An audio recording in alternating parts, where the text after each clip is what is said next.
All right, so let's get started. Good evening, everyone. My name is Damien, and most of you that have been attending, you already know my name. So I have a slide here just telling a few details about me. And after that, I will basically go down to introduce the sponsors for the meetup, and then we'll get started.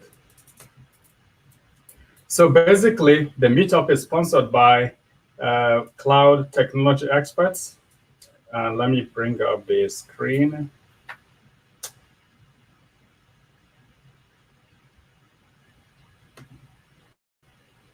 Okay, that's better. Now I can see my browser. All right. Yeah, if you have some questions, please type them. But today I'm the only one. So I need to try and coordinate my time between the presentations and looking at the questions. Most likely, we'll leave it until the end, and then I can answer your questions. So basically, this is the company that sponsors the meetup, Cloud Technology Experts. Basically, we provide training in the areas of microservices, Docker, Kubernetes. So everything from the time you start to write your microservices to the time you deploy them to production, that is what we specialize on. And we're going to be having some online courses for people to register and learn online. So some of the things I'll be talking about today, if you want details of those kind of discussions, then of course, feel free to sign up for any of the training online or in person, but most of them are not yet ready. All right, so I have some colleagues that normally are here with me, but today they are not available due to one thing or the other. So I'll basically be the only one presenting here today. All right, again, like I said, we can leave all the questions towards the end, and then I can answer your questions when we get there. So currently, I have been talking about some series on Kubernetes security, and we started this series in the last time that we had a meetup. So then I kind of gave an overview of what the Kubernetes security looks like. And for those of you who are not here, I'll try to give a kind of a short preview to that so that today's presentation will be clearer to you guys. All right. So what I talked about last time was, like I said, giving an overview of what Kubernetes security entails. And we use the 4 C's that you see here. The first C is called the code, the container, the cluster, and then the cloud. Those are the 4 areas that you have to focus on when you're talking about Kubernetes security. And the code here is the microservice application that you're writing. And then the container is how you deploy your code in a secure fashion to the Docker environment, if that is what you're using, Docker. And then the cluster is actually where Kubernetes stands. This is where the Kubernetes environment has to be properly secured. And then the last one is the cloud. Mostly you're going to deploy your environment in a cloud, your cluster in a cloud environment. And even though your cluster may be secured, you still have to ensure that the cloud platform where your application is running is also properly secured. So that was the overview I gave.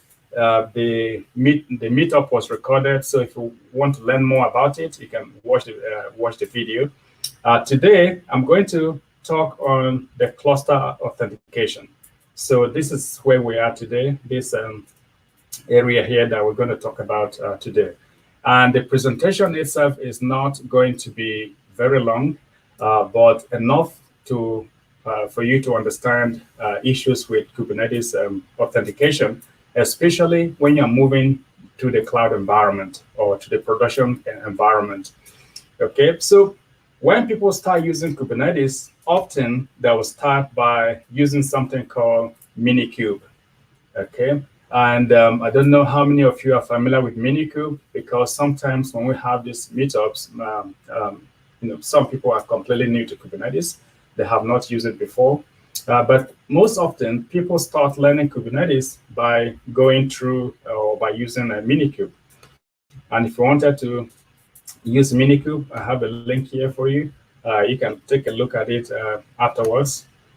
MiniCube is just here. You just have to deploy it on your laptop. So it doesn't matter whether you're using a Mac laptop or Windows or whatever environment you're using. You can still use MiniCube. So it's pretty much Kubernetes deployed on a single virtual machine. So it's very good for demos. It's very good for training, proof of concepts, and stuff like that. But of course, it's never designed for production environment. And so when people start using Kubernetes, they'll start using MiniCube. But once you're using MiniCube, and I also have it here on my laptop, which I'm going to use for the demo, if I run a command now and I say kubectl kubectl, let me use this one because it's bigger. So kubectl bit pods -a. So I'm using a tool here called, or a client here called kubectl, and that is the tool you use for getting access to a Kubernetes environment. All right. So when you run this command, actually, this command needs to get authenticated to the Kubernetes API before it can bring out any result for you. All right. You need to do that before it can give you a response. It's actually taking time, but hopefully it should be able to bring up the result that I want to bring. Okay. In any case, once you run a command like that, I'm trying to talk to the Kubernetes API, and the Kubernetes API is meant to give me the number of containers or pods that are running in the cluster. But before that will happen, I need to get authenticated to the Kubernetes API. If I don't get authenticated to the Kubernetes API, there is no way that this cluster is going to respond, okay? And as you can see, it seems to be having issues, though that was running before, but I need to try and fix that if it doesn't. Okay, let me log on to my other cluster and see if that is up. All right, so I'm logging on to my other cluster. So if I get there, the command should work, and then I can show you what I'm trying to explain to you. Okay, so now I can run the command again, get nodes. I'm running a command here called kubectl, which is kubectl. All right, so this one is working, which is good. Let me make it slightly bigger make it easier to see. And let me claim a screen. All right, so you see the response of this one is quite fast. I have a cluster of a master node and 3 worker nodes. 1 master, 3 worker nodes. Okay, very soon I'll try to show you the Kubernetes architecture as well, so you can see what it looks like. But in any case, what I was saying is that each time I run this command called kubectl, I have to get authenticated to the Kubernetes API before a response will come out. Now, the tricky thing is this. If I'm using this just on my laptop, I don't even have a clue as to where is Kubernetes getting the credentials. How does it know how does it know the person that is actually running this command? But remember, I'm not running this command as the user of Linux. Okay, this is a Linux machine. But the person that get authenticated to the API is not the Linux user. It is actually a Kubernetes user. But how does it know? Where does it get my credentials from? So if you're running your Kubernetes on a MiniCube, or if you're not moving to production yet, this may not be things you know. All right. But once it comes to the time when you have to move to a production environment, then you have to figure out how to get people in so that different people can use the Kubernetes environment. Imagine deploying Kubernetes in your team. Maybe your team, you have about 15 people, and you want each person to have a separate account so that they can log on to Kubernetes and use it. In that case, since we're not even using the dashboard, if you remember here, we're not even using the dashboard. We're just using the CLI.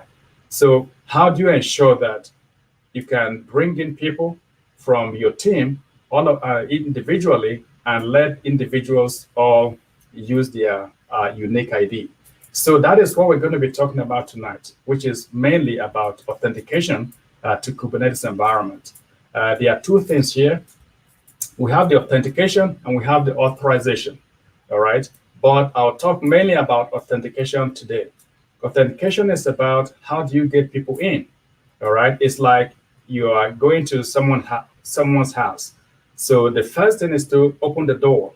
So, okay, so opening the door is the authentication, all right? And second is the authorization. Authorization is what are the rules of the house? What can you do that now you're at the house, all right? So those are the two aspects that you have to manage, and you can see both of them starts with A. So you have the two A's here, the authentication and the authorization. So we'll talk about how do you authenticate people into a Kubernetes environment especially when it's running in a production environment. All right, so that's what we're going to be talking about today. But what we need to understand is that Kubernetes has two kinds of accounts.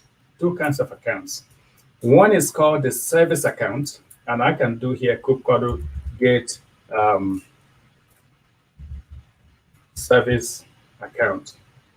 I can just do SA. It's giving me some accounts. These are called service accounts, all right? These service accounts are system accounts. So for example, if I have a microservice application to run, my microservice application might need some permissions to run in the cluster. So in that case, I need to give a service account to my application. However, the second type of account is the user account. That is for you and I. If I want you to use my cluster, for example, as I was explaining earlier, how do I give you the credentials? Now, Kubernetes doesn't have a concept of user accounts. In other words, it doesn't know how to manage users. And this is by design. It's not a mistake or anything. The people that design Kubernetes, they purposely left out the authentication aspect of Kubernetes to an external body. All right, so they didn't do that themselves. They left it out to another object that you can use to manage that. And that is why we're going to be talking about an OIDC server or an IDP, identity provider. So that is why we're going to be talking about an identity provider, because Kubernetes doesn't handle that aspect. Okay, so again, to summarize, we have two types of users in Kubernetes. We have the service account users, which are more like the application users, or that you can attach to your microservices to help them be able to authenticate to do whatever they need to do. The second is the users, like you and I. If I want to use a cluster, how do I get myself in? If I wanted to use a cluster, how do I get you in? How do I give you the credentials that you need to be able to get in? And like I said, Kubernetes has a concept of service accounts, as you can see here on my screen, but it doesn't have the concept of a user account. So today we're going to be talking about user accounts. How do you get people in as you are moving to production environment, right? So how do you get people into Kubernetes environment? Now, for people to log into Kubernetes, they have the option to use certificates. You can create certificates for them and then give them the private keys so they can use the private keys to log on. Okay. Another option is to use a token. And what we're going to be talking about mostly today is going to be based on tokens. How do we use tokens to sign on? The tokens he uses is of a type called the bearer token. That is what he uses. And once you pass this token to Kubernetes, it will now use that token to authenticate to the API server. And then the API server will now let you in. But remember, the fact that you get in doesn't mean you have the right to do anything. You still have to have authorization. And authorization is normally done with what we call the role-based access control, RBAC. Okay. So before I continue, let me see if this cluster is working, because I need that for my demo. If it doesn't, I need to restart it. I'm using a MiniCube here. If the MiniCube here doesn't work, then I need to configure the other cluster that I just logged into. But I plan on using the MiniCube here, which seems not to be working yet. I can stop my MiniCube and I can bring it up again, and hopefully that should be good. Yeah, that is taking too long. I can say MiniCube others and see if it's there. MiniCube.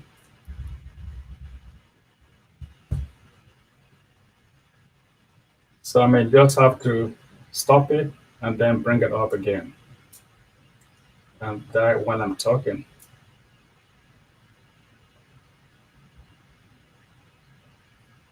All right, so yeah, I don't know if any of you have used MiniCube before, but at least you can see me when I started.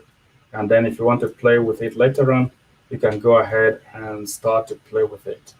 So it is now responding fine. Let me see what directory I'm in. Okay, and then I'm just going to do MiniCube delete. And this will delete it, and then I'm going to create it again. So just wait for it to finish, and then I'll create it again quickly. And once it's creating, we'll start to talk again. Because this is the one I have set up for OIDC, connecting to OIDC server. And like I said, if it doesn't work, then I'll try to put that on the other one to get it to work. Okay, so while that is trying to delete, I'll come back soon to put it back on. So now we're going to talk about how we use the OIDC. And I have a diagram here that you can I can use to illustrate how this concept works. So here's our Kubernetes cluster, and here's our IDP. Okay, so here I have the cluster, and then I have here the IDP. So let me go here. So here's my cluster. If you can see my screen, you can see.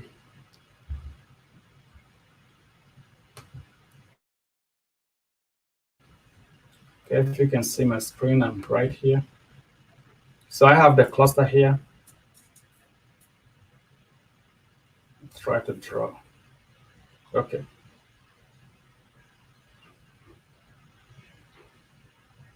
And okay, it's not going to let me draw. I think system is misbehaving somehow. Okay, so here's my cluster. If you can see my screen, and here's my identity provider. My Kubernetes cluster is separate from my identity provider. For my demo today, I'm going to use Google as my identity provider, and I'll show you how to use that. So I have a user that I want to bring into Kubernetes. So let me do the free drawing.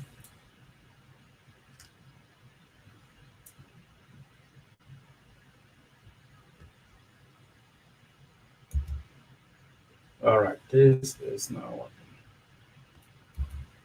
Okay, let me just explain. So I have a user here. Let's assume I have a user here that I want to bring into my cluster, to start using my cluster.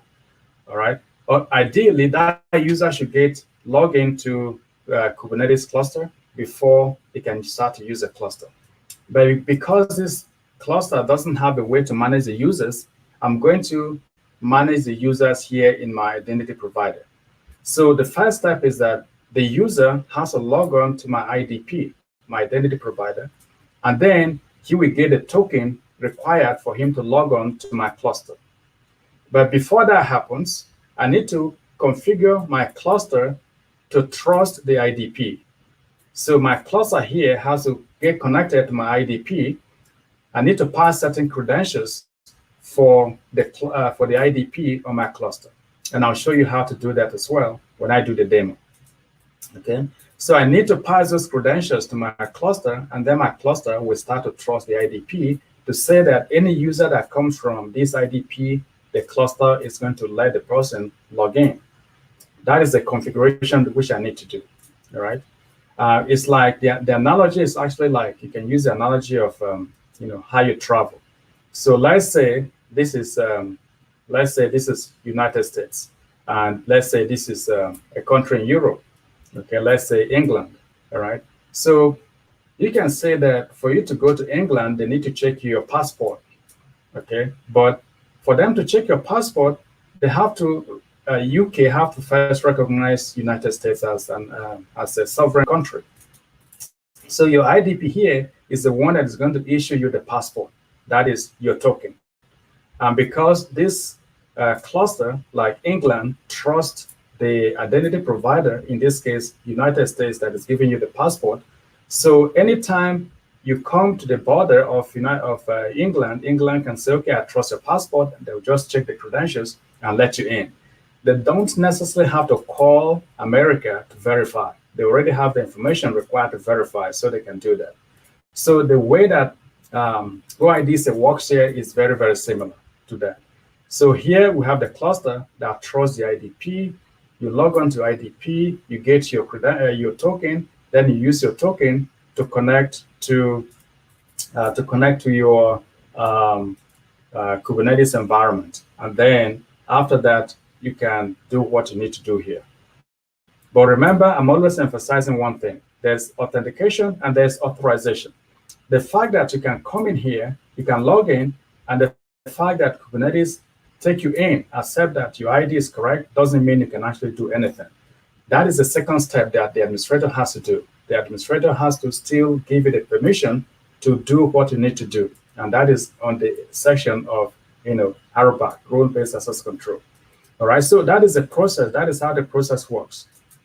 And I'm going to demo this for you by going to Google and creating an ID. Okay, Google is going to be our identity provider in this case. To my local cluster. I have this cluster here running on my local system. All right, before I do that, let me ensure that we have a good knowledge of the Kubernetes architecture, since we always have a lot of new people here. So this is what the Kubernetes architecture looks like. On the screen, we have the control node, and then we have the nodes, the worker nodes, the control nodes and the worker nodes. On the control nodes, I have certain services here which are running on the control nodes. For example, I have my Kube API server, then I have my Kube controller manager, and I have my Kube scheduler. I have my key store database where you store the information, and I have my controller manager here. Okay, so the API server is the one that has to authenticate every user trying to use Kubernetes. And in fact, it is the API server that you have to, every request you pass has to go through the API server. So anytime you see me run the command kubectl, it has to first of all get to the API server, and then the API server decides whether to let me in or not. Okay, so on the worker nodes, we have the kubelet, which has to reside on every worker node, and that is the agent of the Kubernetes on the master on the worker nodes. Okay, and then you have the kube proxy, which is responsible for just configuring all the IP table rules and firewalls that Kubernetes need for its operation. All right. So this is what the architecture looks like.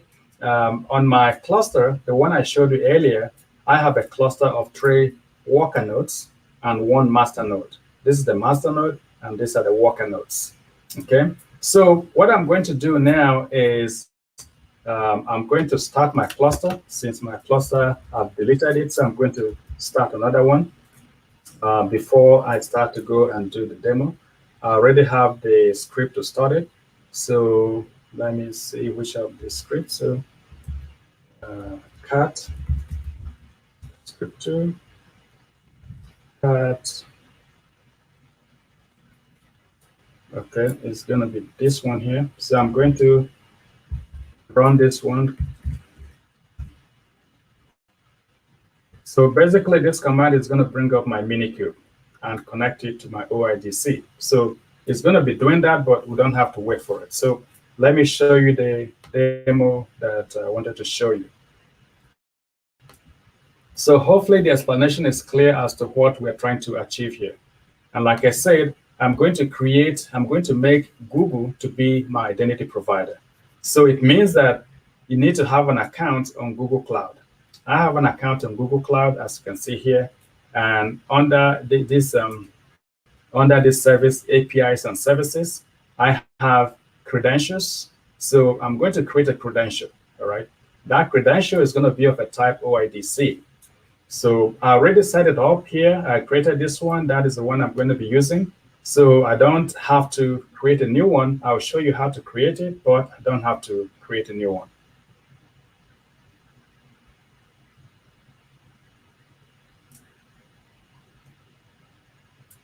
Okay, I think what is happening is that for my reason, my laptop is slow. That is why everything seems to be backing up.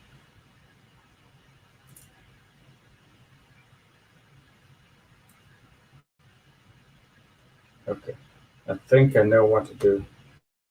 I'll probably stop. Let me stop running. Okay, let me stop running MiniCube here. I'm going to attempt to use my cluster that I showed you earlier. So now MiniCube is not running. It should free my resources a lot. Okay.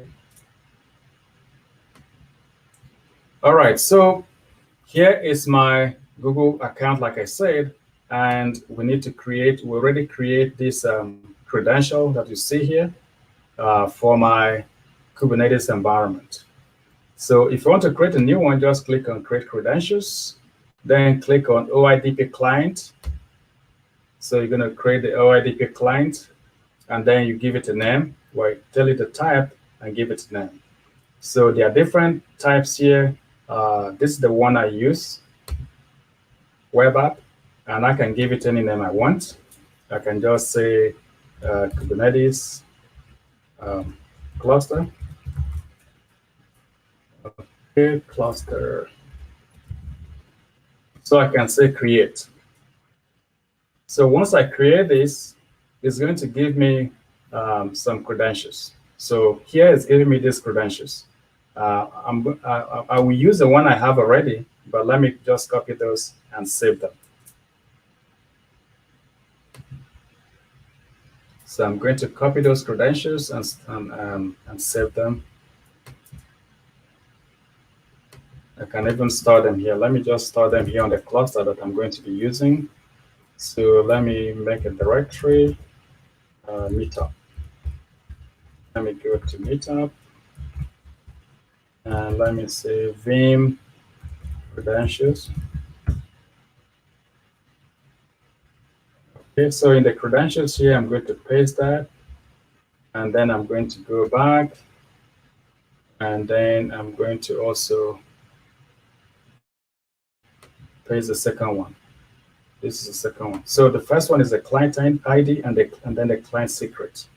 So let me go back to the cluster and then put this one here. So that's my secret. Client secret, and then the first one is a client ID. You see where I'm going to use those later on. I need them to configure my Kubernetes. And then this will be the client ID. Okay, let me save those. All right, so I'm going to be using my other cluster, which means I need to kind of do everything all over again. All right, so that is how you create your credentials, your OIDC credentials, if you're using Google account. Now, what I'm trying to achieve here is that I will connect my cluster to Google so that every one of you here that have a Google account, you can use my cluster. You can use my Kubernetes cluster. But remember, my cluster is private. So even though anyone can use it, even if you create the credentials to connect my cluster, it will still not work. And I'll take you through the process of how to do that. But it won't work. First of all, my cluster is private. You won't have access to it from your home. At the same time, even if it were public, I will not, even if you can log in, you still don't have any permission to do anything. Because remember, for you to do anything, I need to give you the permissions. I need to give you the authorization. So out of the box, you will not be able to use my cluster. Okay. So now that I have this here, though, since we're going to be using OIDC, on this link here, you see some instructions on how to configure your cluster. Okay.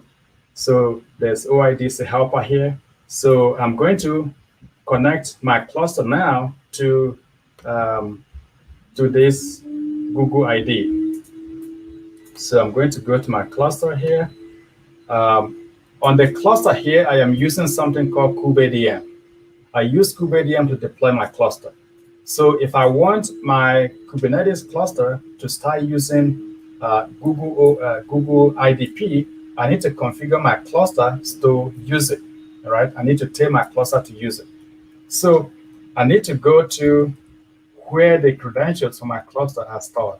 And like I said, since I'm using Kubernetes AM to deploy my cluster, I will show you where they are stored. So I need to go to etc Kubernetes manifest. Okay, so I'll go to this manifest directory, and this is a file that deploys my cluster, right? So this is the configuration file. If I want to change anything on my cluster, I need to configure the API with the parameters.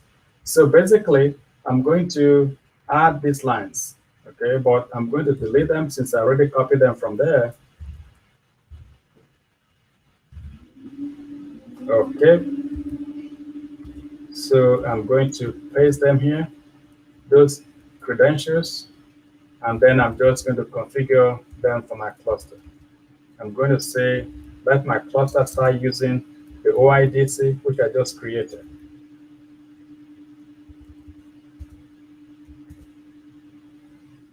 Okay, so now that I have this, this one I don't have to change it. It's connecting directly to my Google. As you can see, the URL, Google is connecting to Google. Now I'm going to be using email, so I will leave that. Everyone that has Google email can use it, but I need to place my client ID. Okay, so let me paste that. Let me cut my credentials, which I just created earlier. Okay, I need to cut home cloud experts credentials, meetup. Okay, so I need to copy this credential, which I copied earlier. And then I'm going to open the file again.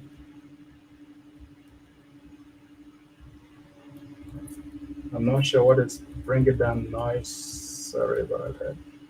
Okay, so I'm going to put a client ID here.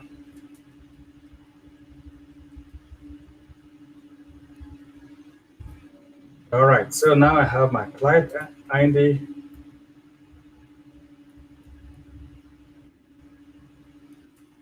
All right, so if everything goes fine, I'm now connecting my cluster to use the Google IDP. So let me save that.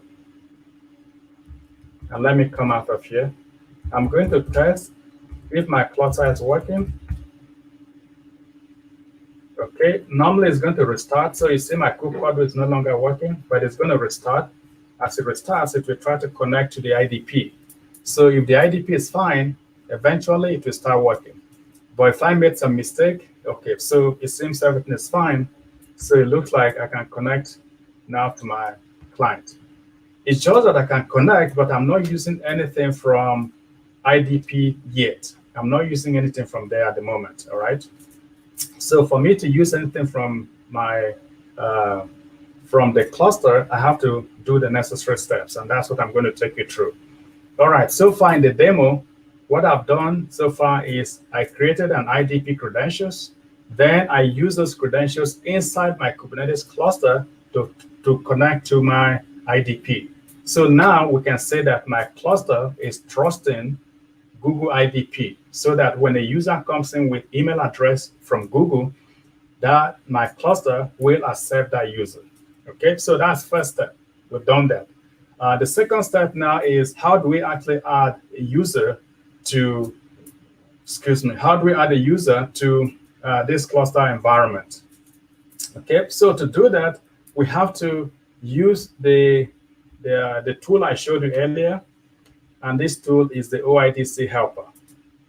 Okay, we're using the OIDC helper to create the token, all right, to make the request to my Google account to give me the ID that I need to log on, all right. And when I log on to Kubernetes or to the IDP, it's going to give me 3 sets of credentials. Let me show you the 3 sets of credentials it's going to give me. It's going to give me these 3 things. access token, ID token, and a refresher token. Now, for what I'm going to do, I only need the ID token. That is all I need. I don't need the access. The access is going to be used for authorization, but we're not doing authorization in Google. We're doing the authorization inside my cluster. I only need Google to authenticate my users. Then I will do the authorization using role-based access control inside my cluster.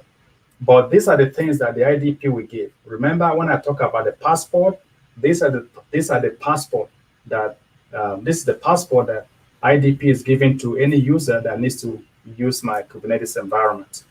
Then these credentials is what the user will show to Kubernetes and say, I have been authenticated by Google, so I need to be able to use your environment.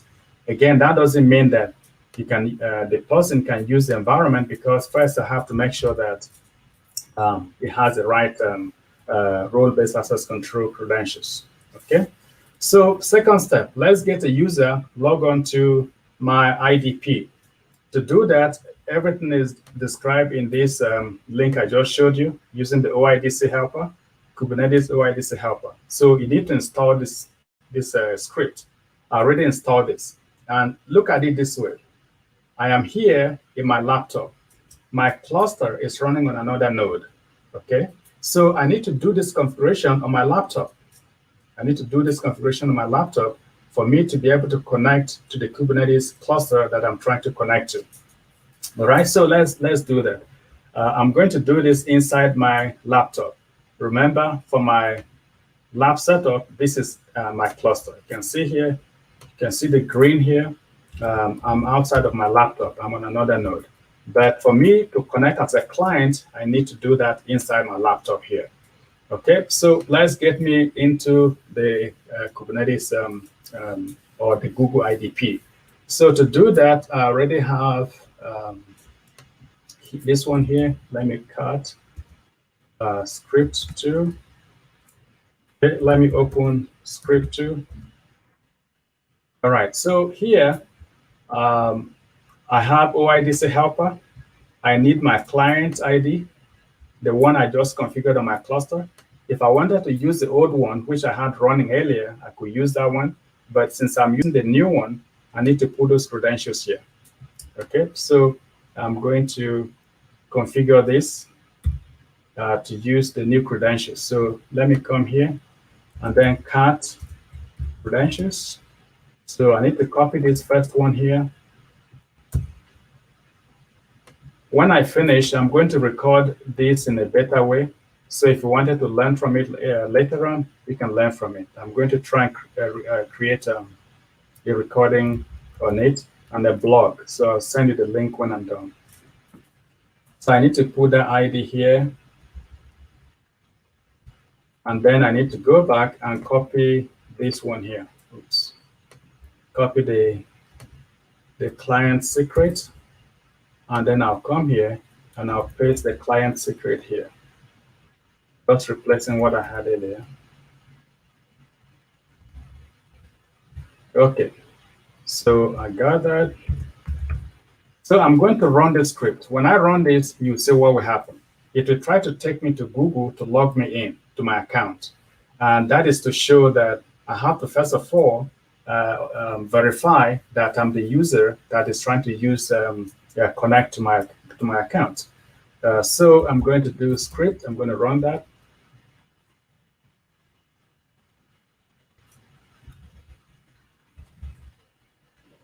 Okay. Let me chmod.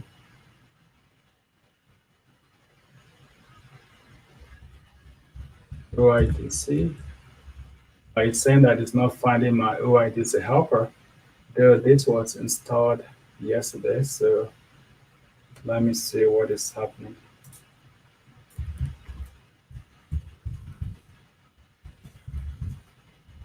Let me say env.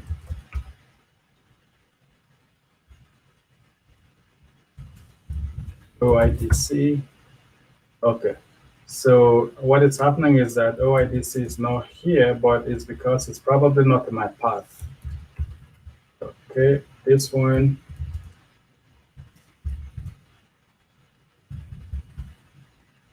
All right, so it's not saying that. So let me see, let me look at this link. I may have to put it in my path for it to see.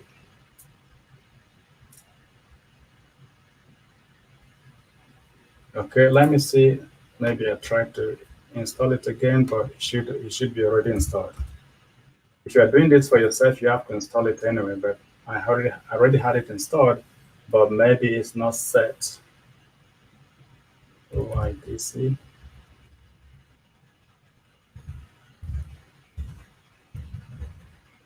OIDC helper.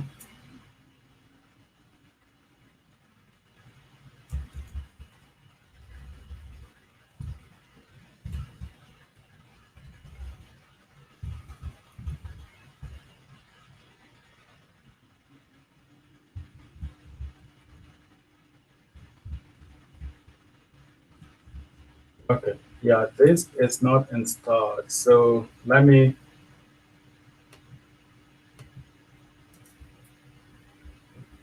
try to get it installed and make sure that is working. So I can follow this guide to install it.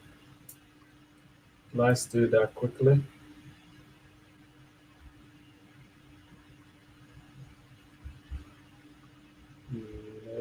This is not the one I need.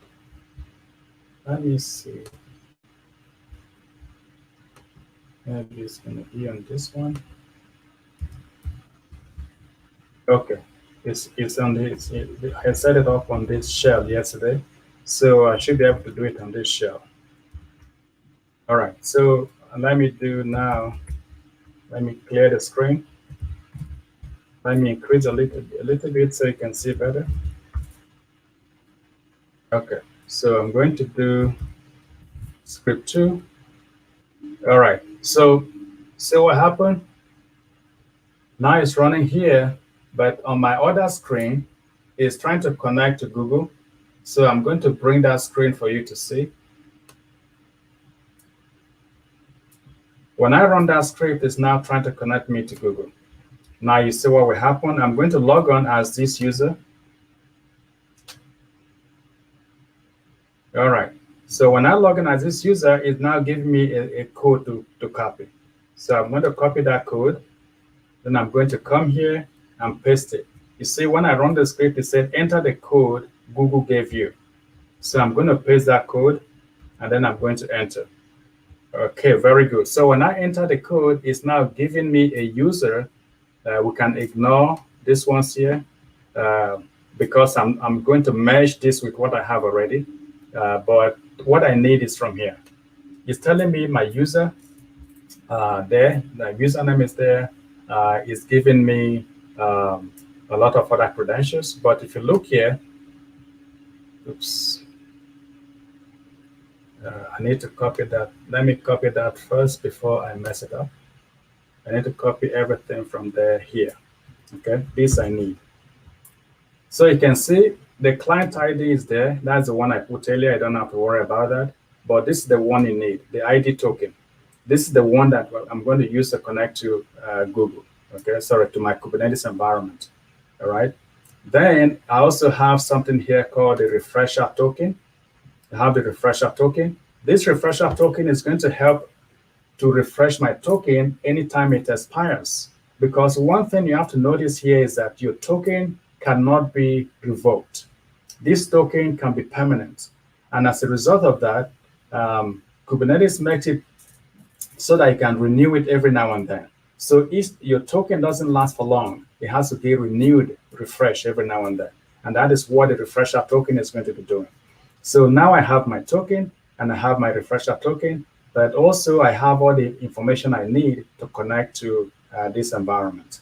Okay, so I have this before my cluster, but I'm going to now configure my environment. Okay, so let's take it step by step. Second step is I have now obtained some credentials from my IDP that will enable me to log on to Kubernetes, right? To do that, I need to configure my environment and put these credentials in. Now, anytime you're using Kubernetes, there is a directory here, which is going to be in your home, and it's called cube.cube. Kubernetes creates that directory for you. So let's go there. In here, there's a file called config. This is where you configure your users, okay? Or this is where you configure the user that will connect to Kubernetes. Now, don't be frightened by this or intimidated because I have a lot of clusters set up here. A lot of clusters are set up here, but I still have to configure the one I'm going to configure now for the user. So the issue here is that we have a lot of users, okay? And we have a lot of clusters that we can connect to, and then we need to create a context for them. So I'm going to put the user that I just got. You see the section for user? It has different users, admin. You have this one here. You have also, anytime you see name, that is where we have the new user. So I configured one earlier, but let me place this one. Okay, so I created it with my name. All right, so the one I had before is this one here. No, sorry, that's not that one. Yeah, this is the one. I configured this one earlier for my local cluster, all right? But now I need to configure for the remote cluster. So let me create an environment and paste it there. All right, all the credentials I need are there. Just to make sure I don't confuse it with this one that was there before, I'm going to copy this one and save it for myself. Okay, I'll come back to this later because I need to work with this one on my local cluster, my MiniCube.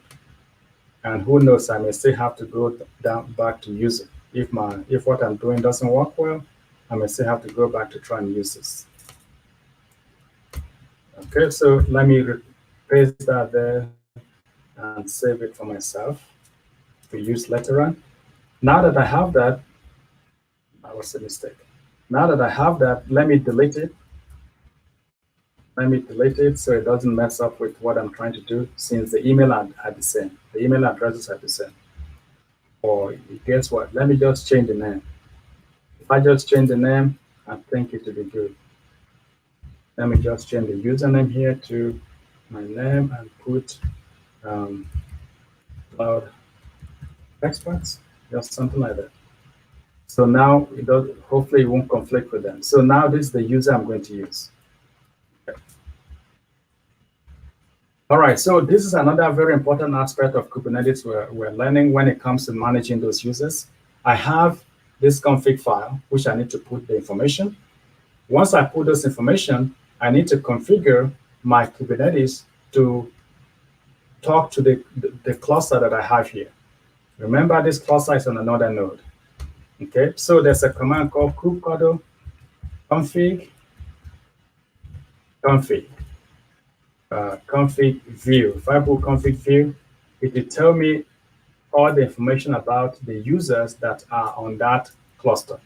Okay, it will tell me all the users that are on that cluster. This was a file I showed you earlier. Instead of you having to open it, if you run this command, it will show you also the credentials. And this is the cluster that I'm trying to connect to. So on my local machine, I need to let it know that this is the cluster that I'm actually trying to connect to. Okay, so all those stuff, you manage them with kubectl config. Always do kubectl config, and then you see all the options you have. You have all the options that you have there. Okay, so all the options you see here, we have current context. So a context is like a profile. So on my laptop, we're going to create a profile for this user, Damien, that I just have. I'm going to create a profile for him. The fact that I create a user doesn't mean I'm done. First step, create a user. Second step, create a context, which is like a profile for the user. And then after that, the user can now switch to the context and connect to the environment that you're trying to connect to. Okay.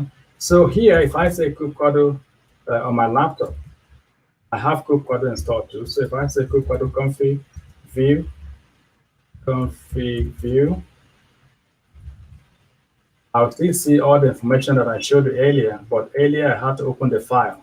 So there are a lot of information here because I play with a lot of clusters.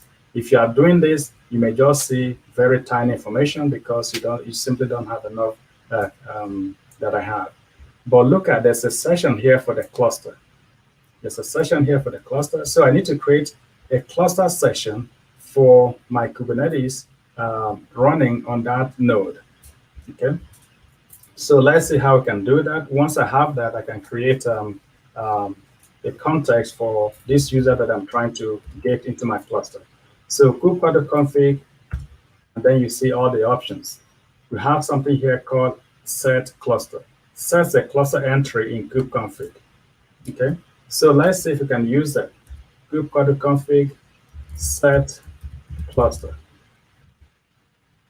So when we say set a cluster, we have to put the information required, Kubernetes config set cluster, and then put the cluster name and then the server that I'm going to set it to.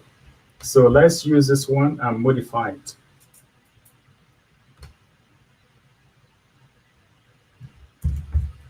So I'm going to call it that, and I'm going to call here, let's call this one Cloud Experts. And then I need to go here to my node. And when I run that command, I see that this is the server IP that I need. Okay, so I need to copy that server IP and then put it here. So the server is that.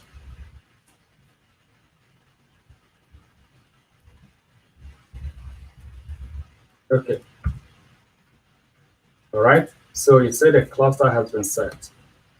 So now if I go to that file, I will see it there. So now that I have the cluster set, and now I need to configure a profile for the user that we're dealing with. And that means I need to create what we call a context. So let me go here to pwd.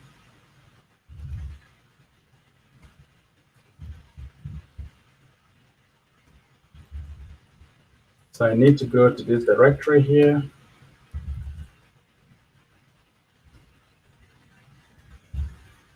Okay, so let me navigate to that directory.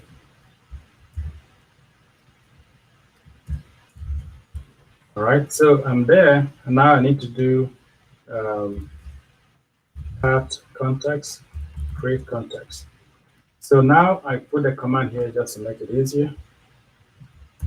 So I'm going to create a context for myself. The user is Damien, so I don't need to change that. I need to give it a namespace. That is where this user can have access to. I need to do that. Now the cluster name now is Cloud Experts. That was the context I created.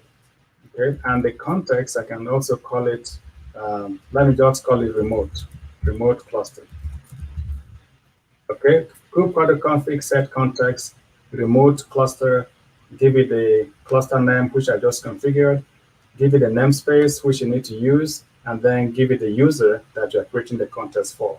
So let's run that command, and it said the context has been created. Now, how do I see all my contexts? I can also do kubectl kubectl config get context. I have all my contexts are here. Anytime you do a grid context, when you see the star, that is the one you're using currently. That is the one I was using, but my cluster, my minikube is no longer working. This is the one I just created. Okay, so let's see if I can use this context. To use the context, I just need to say, I'm just going to call it remote. And I need to say kubectl use context.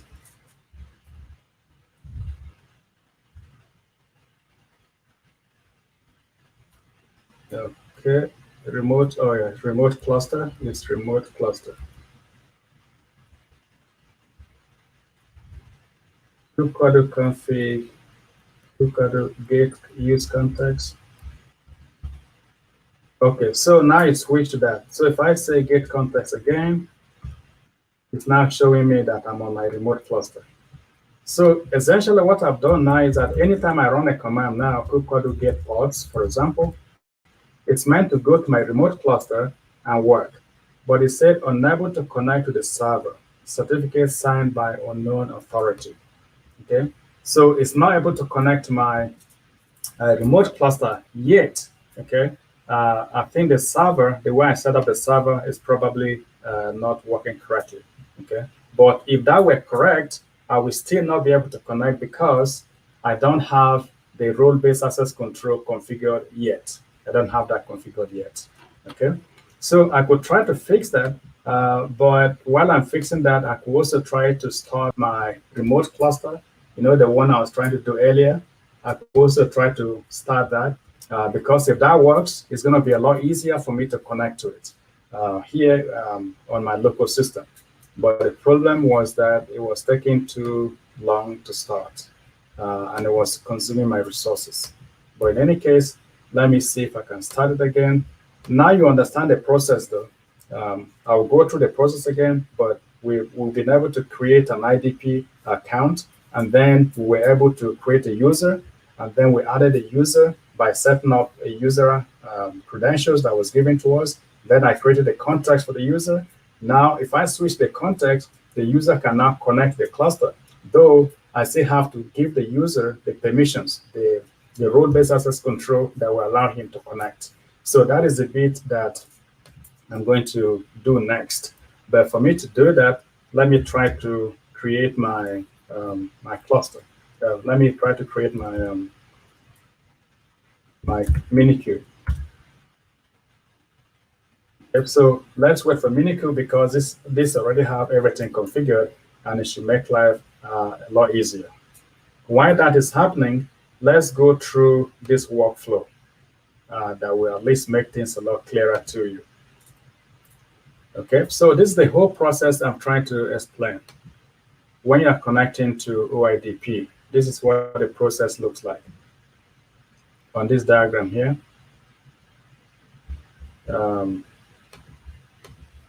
okay, so this is the diagram.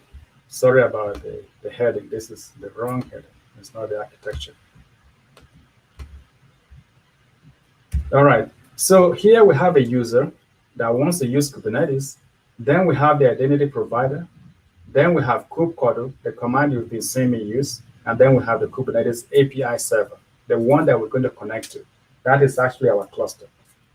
So the user that I'm trying to create in this case is user me, which is basically Damien. And my identity provider is Google. So first of all, I log on to my identity provider, which is Google, and then I was given the credentials. So step 2, log on to IDP, then provide access token, ID token, and refresh token. Those were the information that were given to me. You saw that I pasted those information to create a user on my configuration file, the Kubernetes configuration file. Then after that, I call Cookbook. Okay, I call Cookbook here with the credentials that are passed to me. This is the next stage we're waiting for. I haven't done this, but we'll do this soon. But once to do that, this information will now go to my Kubernetes API. My Kubernetes API is going to check my token, okay? And I'll show you the token now. It will check my token, make sure that my token is valid, then check if it has expired. If it has expired, of course, it should not work. Then it will also see what authorization I have based on the role-based access control that I have configured. If all those conditions are satisfied, then Cookbook will now be able to work. It will be able to return the result, which is I'm wanting it to pass to me, and then it will give me the result. So basically, this is the workflow that we're trying to go through. The user log on to IDP, provide information, use the token you got on Cookbook. The Cookbook will help you go to the API server, and the API server will do all the validation and give you the result you're looking for. Notice one thing here. And like I say, I used the analogy earlier. My Kubernetes doesn't have to go back and verify with the identity provider whether the token is valid or not. It knows. It's just like the analogy I used for the passport. UK doesn't have to call United States to see if that passport is valid. They have a way to check. They don't have to call the government. They have a way to check. So it's the same way the API server knows how to check. Now, the token you will receive is actually called a JWT, JWT, Java Web Token. And I'm going to cut the token that I had earlier, that the system provided for us earlier. And I'm going to go to a website, and you see the information that are embedded inside that token. Okay, so let me cut here, cut.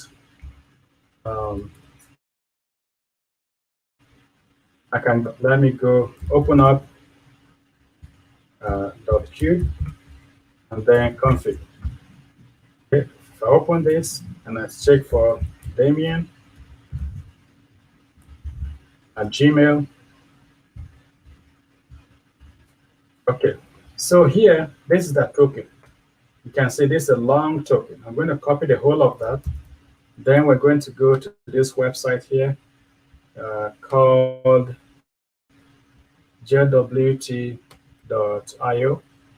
and I'm going to paste it here. And most of you may be familiar with this because this is, like I said, this is nothing specific to Kubernetes.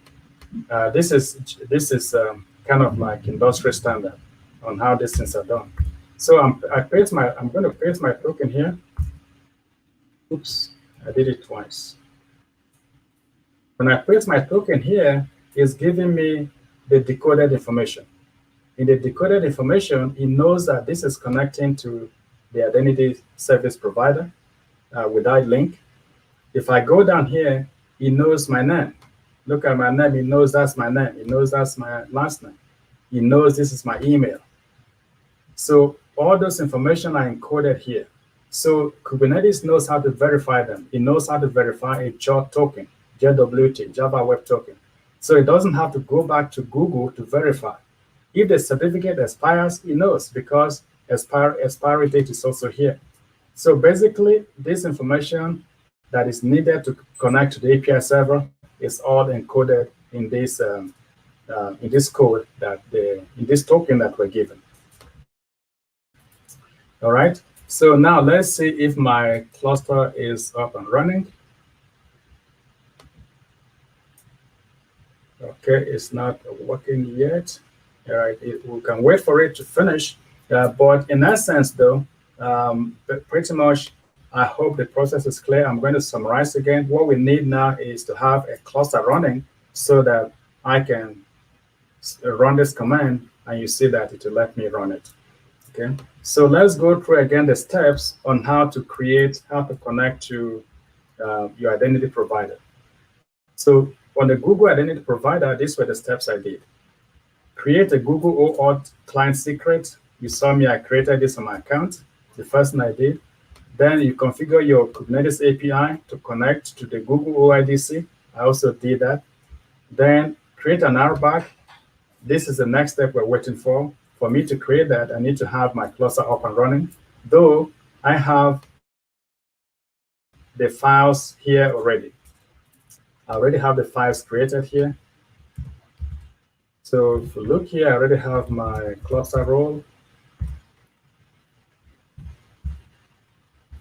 I already have my cluster role for YAML. And I already have my cluster role binding.yaml. Okay, so while we're waiting for the cluster, let's understand what RBAC is all about. Kubernetes uses what we call the role-based access control, which means depending on the role that you have in Kubernetes, you can do certain things. So if you have the admin role, you can perform admin functions. If you don't have admin role, if you have just an ordinary user role, then you can perform ordinary user role. So basically, the administrator has a capability to specify what a user can perform on a cluster. All right, that is what I was saying earlier, that even though you can log on to my cluster, doesn't mean that you can perform anything. Let's look at an example here. In this one here, we have a cluster role, okay? There are two types of roles in Kubernetes. There's something called just the role, then they will have what we call the cluster role. Then we have role binding, and we have cluster role binding. So there are two steps to this.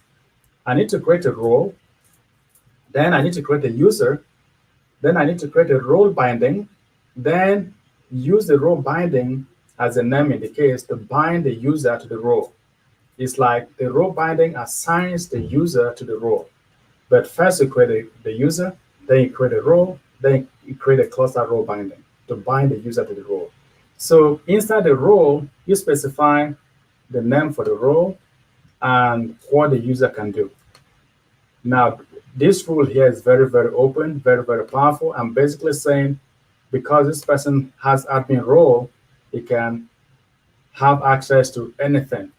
Okay. If I wanted to restrict, I can put here just resources. If I want him to have access to just pods, Kubernetes pods, I can specify just the pod here. And then here I can do what I can list what I want him to do. Maybe list pods, maybe delete pods. I can list those verbs here. So the format of this file is quite short and straightforward. The object name is cluster role, and that's the API version. That is the name we're giving it here. And these are the rules that this user can do on the cluster. And this is where I can restrict what the user can do. Then the role binding is this one here. Theme cluster role binding. YAML. Okay. So here I'm trying to bind this user, this role I just created. I'm trying to bind him to this user. And the user in this case is my email address, the one I had earlier. So now I need to create both those two objects. I need to create the first one I showed you, and I need to create this one too. So you can see that this role binding is simply just assigning the subject. The subject here is the user, is assigning to the role that we just created. So which means that anytime I log on to this cluster, I will have admin roles. I'll have admin capabilities because that is what the cluster is giving me the ability to do. Okay. So once I have that configured, then the user can now switch to the context, like I showed earlier, Cookbook config, switch gate context, give the context name, and then you can now run any command, and then the user will be able to communicate with the Kubernetes API server. Okay. Now, that is essentially what I wanted to show you. But what I want to ask you now is, let's assume that I want one of you to connect to my cluster. Let me look at your names. Let me say Jackie Daniels.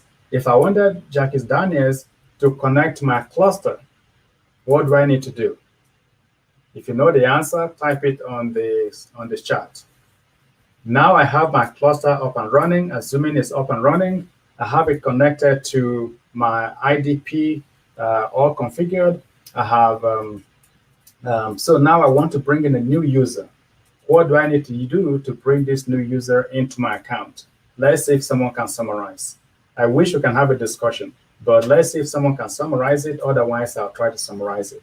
And while you are doing that, I'm going to try to read your questions that people have been sending on the chat and see if there's anything that I need to respond.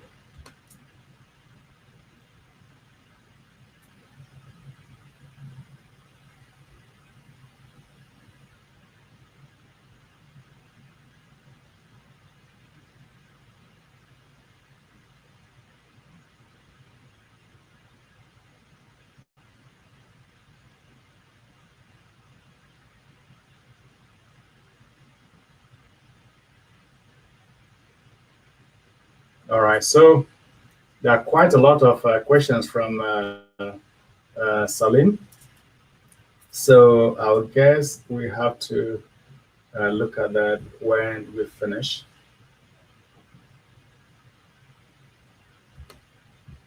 Okay, so this cluster is still trying to work, but let me summarize. Let me summarize the steps, and then we can address the questions. And if this cluster comes on, I can, take you through. Like I said, I'll try to record a video on this so that you can watch it and follow the steps if you wanted to learn this. Unfortunately, if the MiniCube doesn't start for any reason, it was working, it kind of just crashed, as it often happens with some presentations, which is funny. So let me see. I'm going to create a new screen and see if we can look at this together.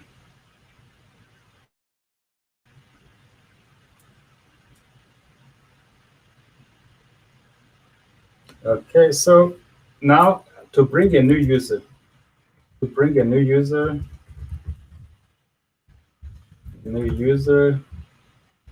to my cluster, okay, the user must have a Gmail account because the user has to be able to authenticate. You must have a Gmail account. Okay, then I have the option to generate the client credentials and send to the user. Because remember, for me to generate the client credentials, I need my client ID. Let's see, clear. I need my client ID. For me to add a user, I need this client ID and I need this client secret. If I wanted, I can send this to the user to run that command by himself once he has installed the OIDC helper. But at the same time, if I want, I can run it for the user and just copy the credentials. You saw me, I copied the credentials earlier and pasted it in my file. I can just copy the credentials and send to the user. Okay, so on the admin side, that's what I need to do. I can create the credentials since I have those keys and then send them to the user, and the user can now go ahead and run the command. Okay, so that's another step. So you must have a Gmail account, then create the user credentials, create the credentials with your client ID and client secret. Okay, once you do that, send it to the user. The user creates or the user will put the credentials in the Kubernetes config file and then create a context for himself, for him or herself. Okay, then switch to the context and use the cluster. In the meantime, the administrator has to create the administrator has to create a role and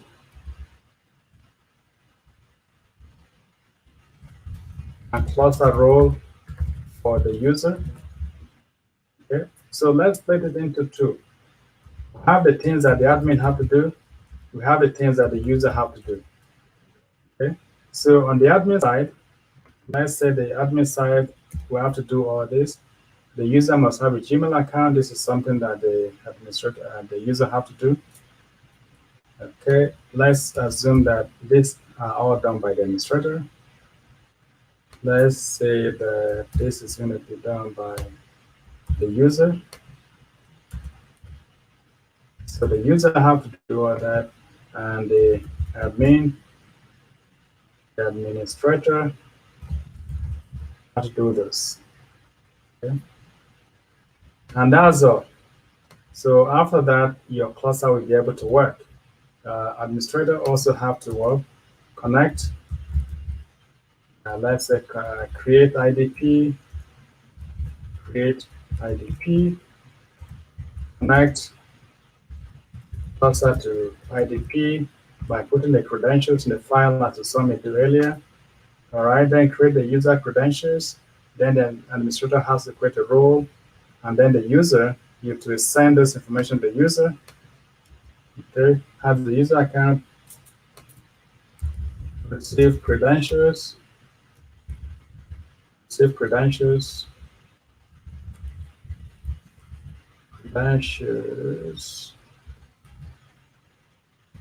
from the admin. Okay, receive credential from the admin, and then do all this. All right, so those are the steps. If you want to onboard a new user, this is what you have to do.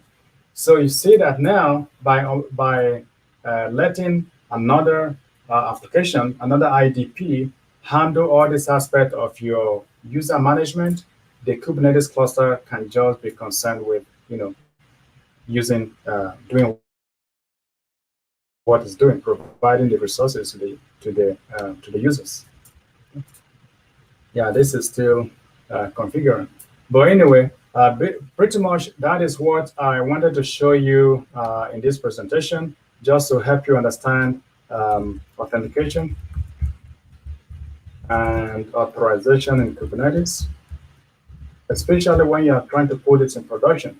If you're not using it in production, you may not bother much, because a lot of time you can use your certificates. You can create your certificates and sign them locally, or sign them by yourself, or if it's production environment, what I've just shown you is pretty much what you want to do. So let me look at the questions, see the questions we have, and see which of them I can answer. If the cluster gets ready before then, I will be able to show you the user actually switching to the context and logging in. Otherwise, we will round up when I finish these. Okay, so Salim said, what complaints, faults, or failures did customers experience when relying on OAuth 2 technology? Well, like I said earlier, so OAuth is more of an industry standard, and any developer here will be familiar, well, any developer most likely will be familiar with OAuth. OAuth is a technology you use when you're trying to log onto a website and they pass you on to Google, for example, or Facebook. You can see a lot of times when you're trying to log onto a website, they can come up with a suggestion asking you if you want to use Google or Facebook. That is essentially what the OAuth protocol does.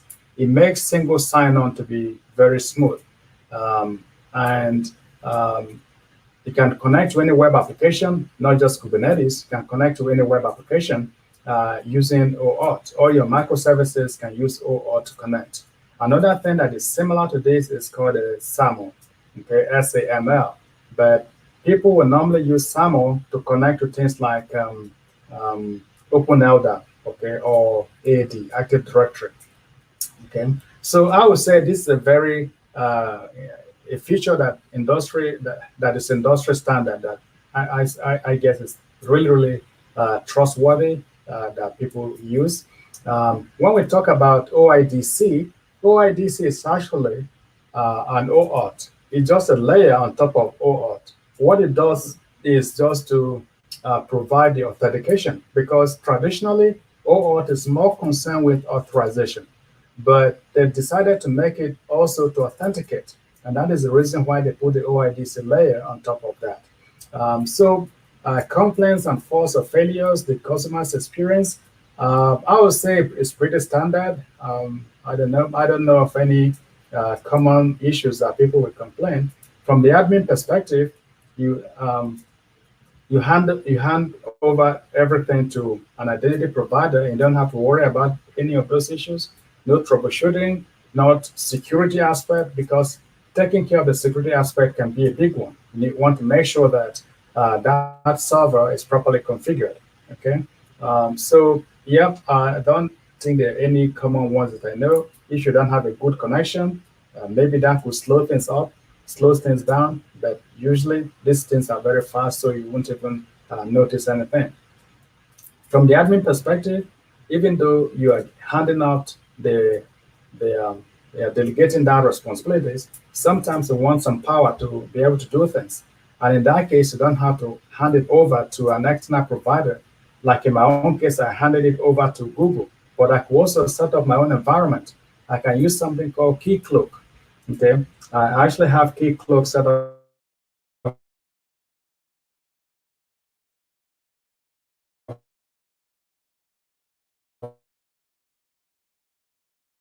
on my server here. You can set it up. Excuse me. I hope my system looks like my system has frozen up. Are you guys still with me? Okay, I'm going to stop. Sorry, I'm going to stop this mini cube. Stop it. Minikube is throwing up some errors. So I need to figure that out later. Instead of it to slow down everything and crash my system, I'll rather leave it. Okay, so you can use something called key cloak. Administrators can set up key cloak for themselves, but that's a lot of work. It's a lot of work to set it things up and make it work properly. Red Hat key cloak. Like I was saying, I actually have key cloak set up and I can use. So go to keycloak.org. Administrators can set that up for themselves. Then they don't have to use an external service IDP. There's another one called DES, DES. DES is also a common one that people use. IDP. All right, so yeah, that's all I can say. From the admin perspective, maybe you're going to lose some control over the things you might want to do. But other than that, the fact that someone else is managing this and providing all that for you and managing it, I think it's a very good thing to look forward to. Okay. Then again, it says, what review would you give cloud providers like Azure in defending against spam and DDoS? Well, I actually haven't used any of the Azure services, but what I always tell people is that, the cloud providers like AWS will always say, they will always say that security is our job zero. It's what we do before anything else. Why? Because they know that if their security aspect is not properly done, people will not use them.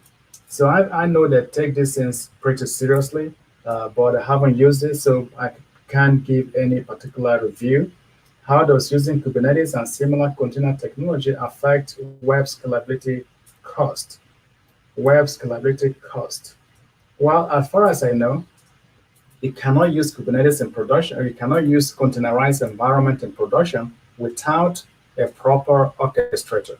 So far, Kubernetes has proven its worth. It's proven its dollar. Any money you spend on it is proven it that it's going to make your environment to be, to be to be productive, to manage your environment in a production style.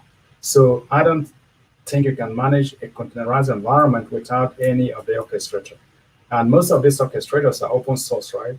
So if you don't want to deploy it yourself, you can use the services provided by cloud providers like EKS or AKS, Azure Container Service, or even the GKE from Google. So yes, there's going to be a cost involved if you use the managed service, but other than that, I don't even know what else you can use. So if you want to run a containerized environment, pretty much you don't have any option other than to use an orchestrator. Maybe Kubernetes, maybe Docker Swarm, but you need one of them. And since it's open source, I think the cost should not be that much, depending on which one you use.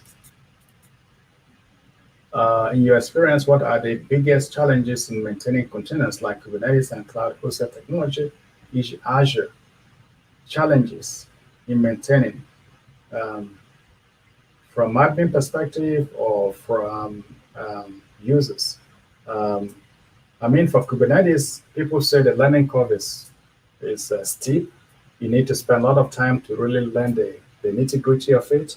So maybe that is a challenge. The nature of the environment you're managing is complex, it's diverse, it's a distributed system, it's complex. So that is something you have to get used to as well. It moves very fast. You have to get used to the fast-paced nature of how things are moving. uses a lot of other things, a lot of other services in the ecosystem.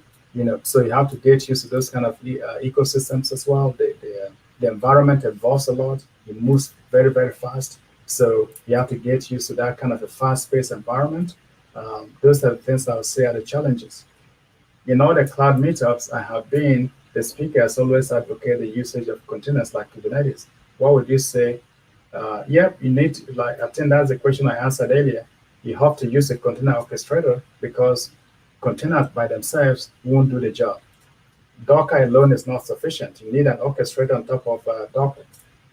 Be it Docker Swarm, be it Kubernetes, you need something to help you manage your environment. It's like it is a cluster manager. Okay, so you have to have that. I don't think you have any other option. Either use it yourself, create it yourself, or use a managed service. Okay. Jackie Daniel said we use containers at work in prod, and I can't tell you not one gone. All right. All right, thank you. That's already answered. I mean, people love Docker and Kubernetes. I always tell people this is like the nirvana of IT. The IT world has never come to a point where you can manage an environment in multiple places with no headache. Okay, the issue of portability, ability to port your environment, your applications to different environments without any headache. Docker and Kubernetes makes that possible. So Docker and Kubernetes change the way we do IT. And I always tell people as well, it's like we have BC, we have AD, okay? Those are very important timeline in history. It's the same thing with Docker and Kubernetes. It changes environment, it changes the IT landscape so much, since they came. So as far as I know, people love them. They are portable, they are scalable, they are cheap, they are performance, good. So I don't know how you can hate Docker or containerized environment. It is the modern way of doing things in every way. Accountants love it because it saves them money. Administrators love it. It makes life very easy for them in deploying applications. Developers love it. They can play with things easily on their laptop. They can move it to another environment, to production, in pre-prod. DevOps people like it. So I don't know a lot of disadvantages of using containers and orchestrator like Kubernetes. All right. What else? What hashing and encryption algorithms did OAuth2 use in your demo? Well, I don't know what you mean by this. Pretty much using the one from Google. Algorithms. I'm not quite sure what you're actually saying here, because OAuth is already the protocol we're using here. OAuth is a specification, so every organization has to implement it to their own way. There is a general specification. Some implementation will have this feature, they will not have that feature. So pretty much that's what I would say there. Then Shakib says, are there any side channel attack vulnerability between the container and the cluster layer? If so, what are they? And if not, then what precautions are being taken to ensure protection? Are there any side channel attack vulnerability between the container and the cluster? Okay, maybe you're trying to talk about what I started with at the beginning, showing you the 4 C's of security in Kubernetes. Maybe that's what you're talking about, the 4 C's. Now, Kubernetes Docker is a complex distributed environment. And like each one of these layers has to be taken seriously. Code, this is what the developers have to spend time on. You need to learn about the language you're using. You need to learn about the security pros and cons of the code you're using. When you're using some third-party libraries, in these days, developers use a lot of open source. You need to learn the security holes in those open source environments. You need to learn how to write proper code in your code, because that is the asset that you're actually trying to deploy. The containerized environment, Docker, you need to do a lot of things at the OS layer. We have things like SecComp, we have things like Apamon, we have SC Linux, all sorts of things to protect the kernel. You have to take care of your container registries, making sure that the images you push to the registries are properly secured. You scan them for attack of all sorts. So a lot of things you can do there. So that's a layer. But let me see if I understand your question. Are there any side channel attack vulnerability between the container and the cluster layer? That is between the container and the cluster layer. Okay. Well, so if you look at the architecture of Kubernetes, this is let's look at the architecture of Kubernetes. So this is the container, right? And this is a cluster. The entire Kubernetes is a cluster, and this is where the container is going to run. So pretty much, I would say that you just need to protect the entire Kubernetes and the entire containerized environment. This is a big area on its own, and like I said at the beginning, my objective was to take one of these aspects of this architecture we see here and talk about it on a bit by bit. Talk about one today, next meetup. There's a presenter coming from outside. So, but whenever there's not a presenter from outside, I'm going to be taking on this series. So yes, there's going to be a lot. This presentation is definitely not going to be enough for you to start using Kubernetes in production. It is sufficient, okay, to learn about authentication and authorization, mostly about authentication and different ways you can authenticate, especially using the OIDC. But there are tons of other things you need to take care of when you're deploying your Kubernetes into production environment. So that is what I'll leave there. Yes, there's going to be a lot that we can still do. I think it's cool that you seem to be using HMAC share for JSON Web Tokens. Well, actually, anything you see on the JSON Web Tokens is not, that was actually all generated by Google. I didn't have much hand in it. I just went to Google, the IDP, and the IDP produced that for me.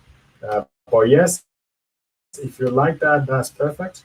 But all that was provided for me with from Google. So yeah, if you look at it here, you see what the algorithm Google is using for generate. Sorry, actually, this is more of an industry specification, right? This is a just JWT standard. So whatever you mentioned there is just being used by the WT JOT standard. I'm not sure if Google has a hand in that, but I definitely don't have a hand in that because this is all given to me. I only place it here for you to see what that looks like. All right, so those are the questions that are here. We touched on a lot of things. It probably doesn't look like that, but we touched on a lot of things. We touched on JWT, the token format that get returned from your IDP. We talk about OIDC, which is a layer built on top of OAuth.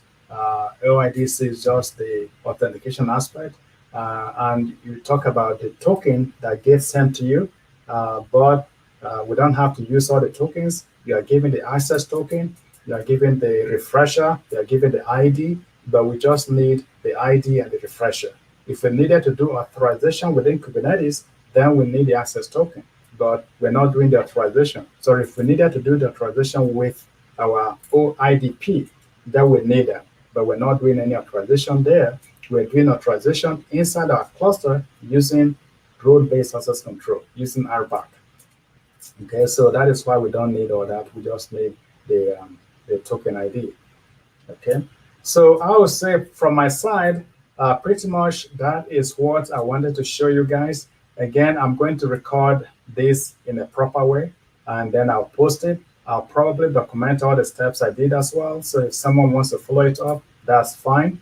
But just know that anytime you're moving to Kubernetes, moving your Kubernetes to production, there's something we call the day 2 activities. How do you manage your cluster on a day-to-day basis? And making sure that users can log in the right way, it's definitely one of the things you have to handle. It is just no option. You have to handle this. Just because Kubernetes doesn't do that, you have to use something else to do it. Kubernetes says, we are not going to mess with authentication. We're going to leave that to an expert body that knows how to manage these things best. So you just have to look for an IDP that you're comfortable with. Maybe you want to deploy yours using Keycloak, for example, or you want to use a managed service like you saw me doing the demo, using the Google IDP service. But the process itself is straightforward, and it's what I've done here. First, make sure that you configure your IDP, get the credentials, put them in your configuration files of your Kubernetes that you're using, so Kubernetes can connect to your IDP. Then after that, start creating users, and then creating profiles for your users, and then users switch to those profiles, and then they can use the cluster. All right, guys, that's all I have. Thank you so much for attending. And next one is going to be really interesting. We're having some external presenters from outside, actually all the way from Israel. Their company is based in California, but most of the workers are based in Israel. So I think that would be a nice one. So sign up to that. If you're on LinkedIn, connect with me. So you can see all the stuff, all the training materials we are creating for people to learn. If you can, like our presentations with social media, that always helps. All right, guys, until next week, till next month, have a great time. And again, thanks you for attending the meetup. Bye for now.